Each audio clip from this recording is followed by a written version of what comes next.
Well, the trial of the former president of Spanish football is underway, with star striker Jenni Hermoso telling the court her boss should never have kissed her.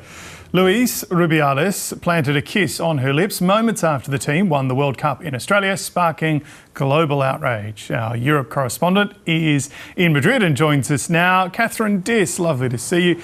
Just take us through what's happened on day one. Good morning, James. Well, this was the first of a 13-day trial which will call 27 witnesses, including players and managers. Jenni Hermoso, the woman at the centre of this case, was the first to take the stand. She entered a deadly silent courtroom, showed no emotion on her face and never once glanced at the men who are accused of harassing her. Throughout her testimony today, she maintained a neutral face and simply took the court through the facts as she recalled them.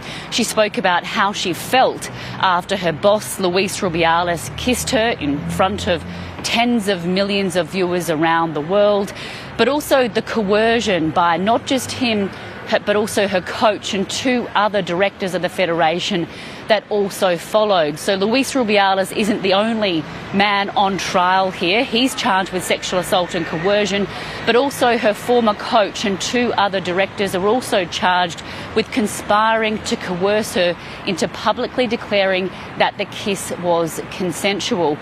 She said that she felt disrespected by the actions of Rubiales and that he tainted one of the most important moments of her life. She also revealed that she received death threats in the wake of the scandal, and that prompted her to leave Spain and take her playing career to Mexico instead.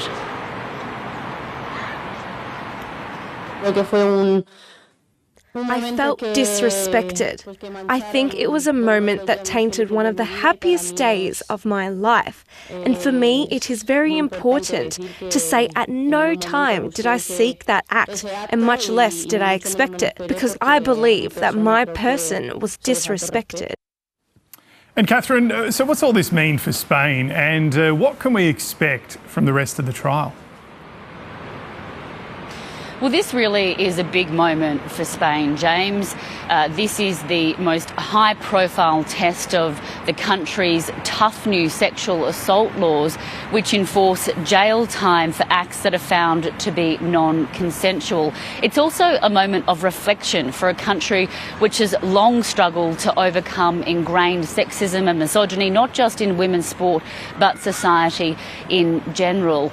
As for the case, we'll continue to hear from more witnesses in the coming days. The 4 accused men will also give testimony, but towards the back end of this trial, we understand that the judge could take several days or even weeks to hand down his judgment, and the prosecution has requested jail time for all 4 men, but it's likely only a possibility in the case of Rubiales because he's facing 2 charges.